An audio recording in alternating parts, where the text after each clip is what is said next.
தாய் வீடு, ஜூன் 2026. மன அழுத்தமும் தற்கொலைகளும், காரணிகளும் தீர்வுகளும். எழுதியவர் த. சிவபாலு. வாசிப்பவர் உங்களில் ஒருவன் ஆண்டன் ஃபீலிக்ஸ். அறிமுகம். மன அழுத்தம் மற்றும் தற்கொலை எண்ணங்கள் என்பன சமகால உலகில் மிக தீவிரமாக விவாதிக்கப்பட வேண்டிய முதன்மையான உளநல சவால்களாக உருவெடுத்துள்ளன. இத்தகைய சூழல் இளைஞர்கள் மட்டுமன்றி முதியவர்கள் உள்ளிட்ட அனைத்து வயதினரிடமும் பரவலாக காணப்படுகிறது. உலக சுகாதார அமைப்பின் WHO அண்மைய உலகளாவிய புள்ளி விவரங்களின்படி பல்வேறு நாடுகளில் தற்கொலை விகிதம் கவலைக்கிடமான முறையில் உயர்ந்திருப்பது கண்டறியப்பட்டுள்ளது. குறிப்பாக உலகளாவிய பதிவுகளின்படி 1,00,000 மக்கள் தொகைக்கு லெசத்தோவில் 72.4, கயானாவில் 40.3 மற்றும் தென்கொரியாவில் 28.6 என்ற வீதத்தில் இந்நெருக்கடி பதிவாகியுள்ளது. தற்கொலை என்பது ஒரு தனிநபரின் பலவீனம் அல்லது அகவயமான மனநிலை சார்ந்த விவகாரம் மட்டுமல்ல, மாறாக அது நாம் வாழும் சமூக, குடும்ப, பொருளாதார மற்றும் கலாசார அமைப்புகளில் நிலவும் குறைபாடுகளின் கூட்டு பிரதிபலிப்பாகும். எனவே இக்கட்டுரையானது தனிநபர்களை இத்தகைய தீவிர எல்லைக்குள் தள்ளும் சமூக உளவியல் காரணிகளை ஆழமாக அடையாளம் காண்பதோடு கூட்டு சமூக ஆதரவு மற்றும் மருத்துவ வழிகாட்டல்கள் மூலமான தடுப்பு நடவடிக்கைகளின் அவசியத்தையும் முதன்மைப்படுத்துகிறது. தற்கொலை எண்ணங்களும் அதன் விளைவுகளும் இன்று உலகளாவிய பொது சுகாதாரத்திற்கான ஒரு முதன்மை சவாலாக மாறியுள்ளன. இத்தகைய உளநல நெருக்கடிகள் தனிநபர்களையும் குடும்பங்களையும் பாதிப்பதோடு மட்டுமன்றி ஒட்டுமொத்த சமூகத்திற்கும் ஒரு பெரும் பொருளாதார மற்றும் உற்பத்தித்திறன் இழப்பாகவும் அமைகின்றன. மனிதர்களின் தற்கொலை சார்ந்த நடத்தையானது சமூக பண்பாட்டுச் சூழல், நரம்பியல் மற்றும் உளவியல் சவால்கள் மற்றும் அதனுடன் தொடர்புடைய நோயுற்ற தன்மைகள் போன்ற பன்முக காரணிகளின் ஆழமான பின்னணியை கொண்டுள்ளது. உணர்ச்சிகளின் உளவியல் அடிப்படை. உளவியல் வல்லுநர்களின் பார்வையில் மனிதர்களின் மன அழுத்தத்திற்கு ஸ்ட்ரெஸ் உணர்ச்சிகளே மையப்புள்ளியாக விளங்குகின்றன. இருப்பினும் இது குறித்த ஆய்வுகள் யாவும் ஒரே மாதிரியான முடிவுகளை தருவதில்லை. ஏனெனில் தற்கொலை எண்ணங்களுக்கு பின்னால் உள்ள காரணிகள் பன்முகத்தன்மையும் பல்லாயிரக்கணக்கான சிக்கலான தொடர்புகளையும் கொண்டவையாகும். பொதுவாக உணர்ச்சிகள் என்பன உடலில் ஏற்படும் அனுபவங்கள், எண்ணங்கள் மற்றும் நினைவுகள் ஆகியவற்றுக்கு மனித மனமும் உடலும் ஒருங்கே வெளிப்படுத்தும் எதிர்வினை நடத்தை வடிவங்களாகும். இத்தகைய உணர்ச்சிகள் மனிதர்களின் அன்றாட நடத்தை, முடிவெடுக்கும் திறன், சமூக உறவுகள் மற்றும் ஒட்டுமொத்த உளநலம் ஆகியவற்றில் நேரடி தாக்கத்தை ஏற்படுத்துகின்றன. இந்த உணர்ச்சிகளை சமநிலைப்படுத்தவோ அல்லது கையாள்வதோ சவாலாக மாறும்போது அவை தீவிர உளநல கோளாறுகளாக உருவெடுக்கும் சாத்தியக்கூறுகள் அதிகரிக்கின்றன. மன அழுத்தத்தின் உயிரியல் அடிப்படை. மன அழுத்தமானது மனித உடலில் தீவிரமான ஹார்மோன் மாற்றங்களை ஏற்படுத்துகிறது. இதன் விளைவாக மூளையிலும் உடலிலும் உள்ள வேதிப்பொருட்களின் அளவு அதிகரிப்பதோடு குறைவதோ அல்லது அவற்றின் இயல்பான சமநிலை பாதிக்கப்படுவதோ உளநல சவால்களுக்கு முதன்மை காரணியாக அமைகிறது என்பது குழந்தை நல வல்லுநர்கள் மற்றும் உளவியலாளர்களின் ஒருங்கிணைந்த ஆய்வு முடிவாகும். குறிப்பாக பின்வரும் 3 வேதிப்பொருட்களின் மாற்றங்கள் இதில் முக்கிய பங்கு வகிக்கின்றன. 1. அதிகரிப்பு, கோர்டிசோல். 2. குறைதல், செரட்டோனின். 3. சமநிலை பாதிப்பு, டோபாமைன். மேற்குறிப்பிட்ட பதார்த்தங்கள் குறைவடைவதாலோ அன்றி அதிகரிப்பதாலோ சமநிலையை பாதிப்பதனால் மனச்சோர்வு, பதட்டம், கோபம், நம்பிக்கையின்மை போன்ற உணர்வுகளை அதிகரிக்கின்றன. தற்கொலைக்கு வழிவகுக்கும் முக்கிய உளவியல் காரணிகள். மனநல சவால்கள். மனச்சோர்வு, டிப்ரெஷன், இருமுனை கோளாறு, மனச்சிதைவு நோய் மற்றும் போதைப்பொருள் பயன்பாட்டு சவால்கள் போன்றவை ஒரு தனி நபரின் தற்கொலை எண்ணங்களை அதிகரிக்கும் முதன்மை காரணிகளாக கண்டறியப்பட்டுள்ளன. உலக சுகாதார அமைப்பின் உலகளாவிய ஆய்வு அறிக்கைகளின்படி உள நெருக்கடியினால் தற்கொலைக்கு உள்ளாகுபவர்களில் சுமார் 90% பேரிடம் ஏதேனும் ஒரு வகையான உளநல சவால்கள் அல்லது மனநல கோளாறுகள் கண்டறியப்பட்டுள்ளன. தீவிர மன அழுத்தமும் மனமுறிவும். தனிநபர்கள் தங்களின் இலக்குகள் அல்லது முயற்சிகளில் தோல்வியடையும் போதோ அல்லது தற்போதைய நெருக்கடி நிலையை தொடர்ந்து எதிர்கொள்ள முடியாத சூழல் ஏற்படும் போதோ தீவிர மனமுறிவுக்கு ஆளாகின்றனர். இதன் விளைவாக சுய நம்பிக்கையையும் அக அமைதியையும் இழந்து பின்வரும் அபாயகரமான உளவியல் நிலைகளுக்கு அவர்கள் தள்ளப்படுகின்றனர். நம்பிக்கையின்மை, சுயமதிப்பு இழப்பு, வாழ்க்கை அர்த்தமின்மை என்னும் எண்ணம். இருமுனை கோளாறு. இப்பாதிப்புக்கு உள்ளாகும் நபர்களின் மனநிலை வேறு தீவிர முனைகளுக்கு இடையே சுழலும் அதி உற்சாக நிலை அளவுக்கு அதிகமான ஆற்றல் மற்றும் பதற்றமான மனச்சோர்வு நிலை, அதீத துயரம் மற்றும் வெறுமை உணர்வு. இவ்விரு தீவிர நிலைகளுமே ஒரு நபரின் உணர்ச்சி சமநிலையை குலைத்து தற்கொலை எண்ணங்களை உருவாக்கும் அபாயத்தை மிக அதிகமாக அதிகரிக்கின்றன. மனச்சிதைவு நோய். மனச்சிதைவு என்பது சிந்தனை, உணர்ச்சி மற்றும் நடத்தைகளை பாதிக்கும் ஒரு சிக்கலான நரம்பியல் உளவியல் சவாலாகும். இது பெரும்பாலும் 20 முதல் 30 வயதுக்குட்பட்ட இளைஞர்கள் இடையே அதிகமாக கண்டறியப்படுவதாக உளவியல் ஆய்வுகள் குறிப்பிடுகின்றன. இவர்களிடம் பின்வரும் முக்கிய அறிகுறிகளை கண்டறியலாம். முதலாவது, மாயத் தோற்றங்கள். மற்றவர்களுக்கு புலப்படாத பிம்பங்களை காண்பது அல்லது ஒலிகளை கேட்பது. இவ்வொலிகள் சில சமயம் தங்களை தாங்களே மாய்த்து கொள்ளுமாறு அவர்களை தூண்டக்கூடும். இரண்டாவது, தவறான திட நம்பிக்கைகள். எவ்வித தர்க்கரீதியான ஆதாரமுமின்றி சூழல் குறித்தோ அல்ல மனிதர்கள் குறித்தோ தவறான எண்ணங்களை கொண்டிருத்தல். மூன்றாவது, சமூக விலகல் மற்றும் தனிமைப்படுத்தல். மற்றவர்களுடன் தொடர்பு கொள்வதை தவிர்த்து தங்களை தாங்களே முழுமையாக தனிமைப்படுத்திக் கொள்ளுதல். 4, நடத்தை மற்றும் பேச்சு தடுமாற்றம். பேச்சில் தெளிவின்மை, தேவையற்ற பதற்றம், ஊக்கமின்மை மற்றும் உணர்வற்ற மந்தநிலை. போதைக்கு அடிமைத்தனம். சமகாலத்தில் இளைஞர்கள் முதல் முதியவர்கள் வரை அனைத்து வயதினரிடையேயும் போதைப்பொருள் பயன்பாடு என்பது ஒரு தீவிர உளநல மற்றும் சமூக சவாலாக உருவெடுத்துள்ளது. போதைப் பொருட்கள் மூளையின் இயல்பான நரம்பியல் வேதியியல் சமநிலையை குலைப்பதால் அதனை பயன்படுத்துவோரின் சிந்தனை மற்றும் நடத்தைகளில் கடுமையான மாற்றங்கள் ஏற்படுகின்றன. இத்தகைய தீவிர பாதிப்புகள் தனிநபர்களை சுய கட்டுப்பாடற்ற நிலைக்குள் தள்ளுவதுடன் சில தருணங்களில் தங்களை தாங்களே துன்புறுத்திக் கொள்ளும் அல்லது தற்கொலை எண்ணங்களை நோக்கியும் உந்தக்கூடிய அபாயத்தை கொண்டுள்ளன. மேலும் இச்சூழ்நிலை குடும்ப வன்முறைகளுக்கும் சமூக குற்றச்செயல்களுக்கும் வழிவகுப்பதுடன் ஒட்டுமொத்த குடும்ப கட்டமைப்பையே சிதைத்து விடுகிறது. தங்களின் அன்புக்குரியவர்கள் இப்பாதையில் இருந்து மீள முடியாமல் தவிப்பதைக் கண்டு பெற்றோர்களும் நண்பர்களும் பெரும் மன உளைச்சலுக்கு ஆளாகின்றனர். நம்பிக்கையின்மை மற்றும் மனக்குழப்பம்.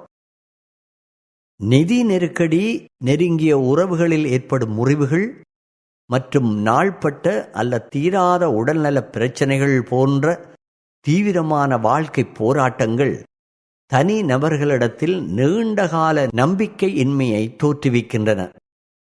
இத்தகைய சூழல் தொடரும்போது அது அவர்களின் அகத்தில் ஆழமான மனக்குழப்பத்தையும் பெரும் உளவியல் நெருக்கடியையும் உருவாக்குகிறது.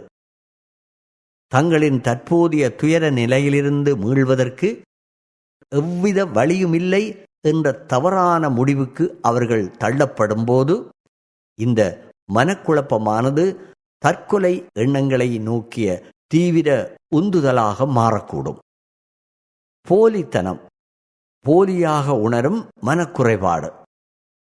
போலித்தனம் என்பது தங்களின் திறமைகள், தகுதிகள் மற்றும் வெற்றிகளை தங்களால் முழுமையாக நம்ப முடியாமல் தவிக்கும் ஒரு தற்கால உளவியல் சவாலாகும். இத்தகைய பாதிப்புக்குள்ளானவர்கள் தாங்கள் எதையும் சாதித்த போதிலும் நான் இன்னும் போதுமானவன் அல்ல, நாட் குட் இனஃப் என்ற எண்ணத்தையும், ஒருவேளை தங்களின் பலவீனங்களை மற்றவர்கள் கண்டறிந்து தங்களை போலி என முத்திரை குத்திவிடுவார்களோ என்ற தொடர் பயத்தையும் அகத்தில் கொண்டிருப்பவர். ஆய்வு ஆவணங்களை சுட்டிக்காட்டுவது போல் இத்தகைய தொடர் சுய சந்தேகமும் தீவிர மன அழுத்தமும் தனிநபர்களின் மன அமைதியை முற்றிலும் சிதைக்கின்றன. இதன் தர்க்க ரீதியான உச்சக்கட்டமாக அவர்கள் தங்களின் இருப்பு குறித்த தீவிர விரக்திக்கு தள்ளப்பட்டு தற்கொலை சிந்தனைகளை நோக்கி உந்தப்படும் அபாயகரமான காரணியாக இது மாறுகிறது. இனி சமூக மற்றும் சுற்றுச்சூழல் அழுத்தங்கள். கொடுமைப்படுத்துதல், துன்புறுத்தல், தனிமை, விவாகரத்து, அன்புக்குரியவரை இழத்தல். சமூகத்திலிருந்து விலக்கி வைக்கப்படுதல் அல்லது தனிமைப்படுத்தப்படுதல் நேரடியாகவோ அல்லது இணைய வழியாகவோ நிகழும் கொடுமைப்படுத்துதல்கள் மற்றும் தொடர் மன உளைச்சலை ஏற்படுத்தும் துன்புறுத்தல்கள் ஆகியன ஒரு தனிநபரை தற்கொலை எண்ணங்களை நோக்கி உந்தக்கூடிய மிக ஆபத்தான காரணிகளாக விளங்குகின்றன என்று உளவியல் வல்லுநர்கள் எச்சரிக்கின்றனர். இத்தகைய ஒடுக்குமுறைகள் பாதிக்கப்பட்ட நபரின் அகத்தில் தாங்கவொண்ணா தனிமை உணர்வையும் தற்காப்பற்ற நிலையையும் உருவாக்குகின்றன. தங்களுக்கு ஆதரவளிக்கவோ அல்லது தங்களை புரிந்து கொள்ளவோ சமூகத்தில் எவருமில்லை என்ற விரக்தி ஆழமாக வேரூன்றும் போது அவர்கள் தங்களின் தற்காப்பு பொறிமுறையை இழந்து தற்கொலை போன்ற தீவிரமான முடிவுகளை நோக்கி தள்ளப்படுகின்றனர். நீண்ட நாள் நோய்கள். புற்றுநோய், இதய நோய், நீரிழிவு, மூட்டுவாதம் மற்றும் பக்கவாதம் போன்ற நாள்பட்ட நோய்கள் தனி நபர்களுக்கு தொடர்ச்சியான உடல் ரீதியான வலியை ஏற்படுத்துவதோடு மட்டுமன்றி கடுமையான மனவேதனையையும் தோற்றுவிக்கின்றன. மருத்துவ ஆய்வு ஆவணங்கள் சுட்டிக்காட்டுவது போல தீராத உடல் உபாதைகளும் தங்களின் எதிர்கால நல்வாழ்வு குறித்த அச்சமும் பிறரை சார்ந்து வாழ வேண்டிய சூழலும் மனிதர்களை தீவிர விரக்திக்கு உள்ளாக்கி தற்கொலை எண்ணங்களை தூண்டும் முதன்மை காரணிகளாக மாறுகின்றன. திடீர் அதிர்ச்சி சம்பவங்கள்.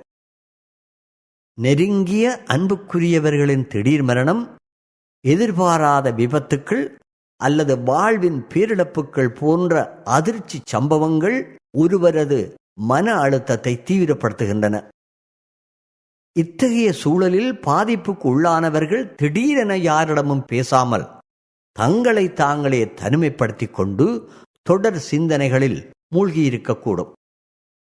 ஆபத்தான காரணிகள். முந்தைய தற்கொலை முயற்சிகள், ஆண்களில் அதிக தற்கொலை நிறைவேற்றம், பெண்களில் அதிக முயற்சிகள், 15 தொடக்கம் 29 வயதினரிடையே அதிக அபாயம். இத்தகைய அறிகுறிகளை கொண்ட ஆளுமைகளுக்கு எவ்வித தாமதமுமின்றி உடனடி உளவியல் ஆலோசனைகளும் மனிதாபிமான பகிர்வுகளும் வழங்கப்பட வேண்டியது மிக அவசியமானதாகும். இத்தருணத்தில் வழங்கப்படும் சிறியதொரு ஆதரவும் முறையான மருத்துவ வழிகாட்டலும் ஒரு விலைமதிப்பற்ற மனித உயிரை காக்கும் உன்னத பாதுகாப்பு அரணாக விளங்கும். இனி தற்கொலை தடுப்பு அணுகுமுறைகள். குடும்பத்தின் பங்களிப்பு.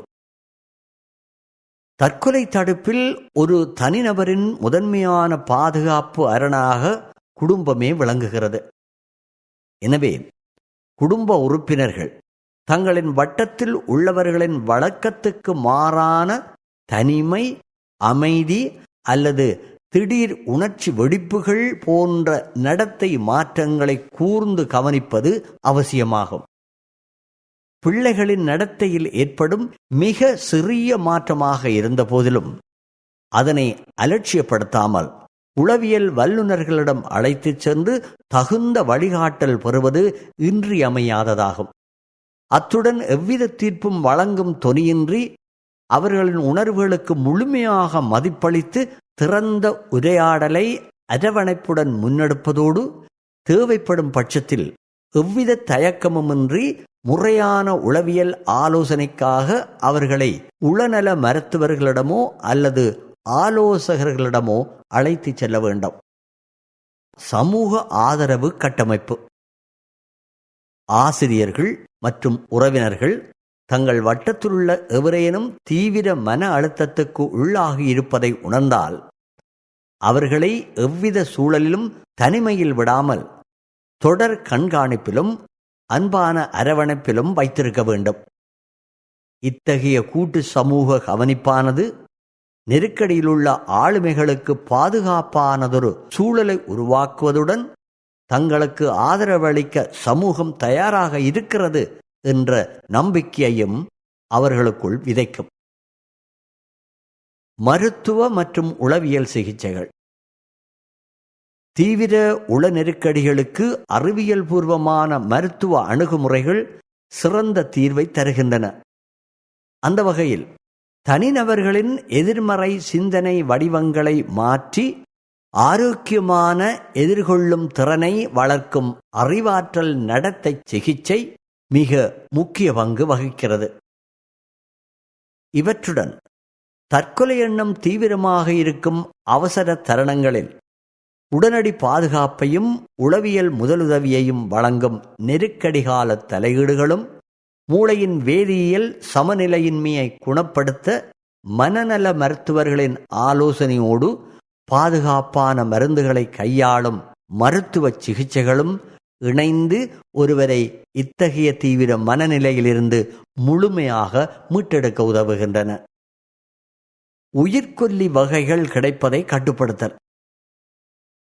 தற்கொலைக்கு வழிவகுக்கக்கூடிய ஆபத்தான பொருட்கள், நச்சு பதார்த்தங்கள், மருந்துகள் மற்றும் ஆயுதங்கள் போன்றவற்றை தனிநபர்களுக்கு எளிதில் கிடைக்காத வண்ணம் விழிப்புணர்வுடன் பாதுகாப்பாக வைப்பது மிக அவசியமான பாதுகாப்பு ஏற்பாடாகும். அதனுடன் இன்று இளைய தலைமுறையினர் தற்கொலைக்கான ஆபத்தான வழிமுறைகளை இணையதளங்கள் மற்றும் சமூக ஊடகங்கள் வழியே மிக எளிதாக அறிந்து கொள்வதால் இத்தகைய நச்சுத்தன்மை வாய்ந்த மற்றும் தற்கொலையை தூண்டும் தேடல்களையும் தகவல்களையும் எண்ணிம வழியில் முழுமையாக தடை செய்வதும் புதிய இணைய பாதுகாப்பை உலகளாவிய ரீதியில் உறுதிப்படுத்துவதும் காலத்தின் கட்டாயமாகும். தற்கொலை என்பது எந்த ஒரு தனித்த காரணத்தினால் நிகழும் ஒன்றல்ல. மாறாக அது பல்வேறு அகவயமான உளவியல் சவால்களும் புறவயமான சமூக அழுத்தங்களும் இணைந்து உருவாக்கும் ஒரு சிக்கலான பன்முக பிரச்சனையாகும்.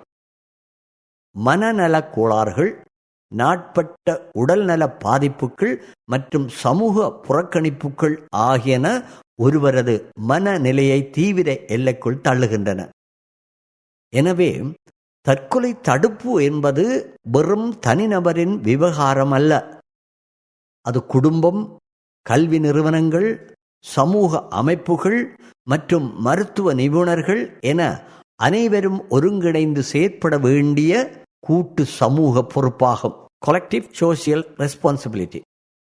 தகுந்த நேரத்தில் வழங்கப்படும் மனிதாபிமான ஆதரவு, ஆழமான புரிதல் மற்றும் தடையற்ற மருத்துவ வழிகாட்டல்கள் மூலம் விலை மதிப்பற்ற பல மனித உயிர்களை நம்மால் நிச்சயம் காப்பாற்ற முடியும். நன்றி.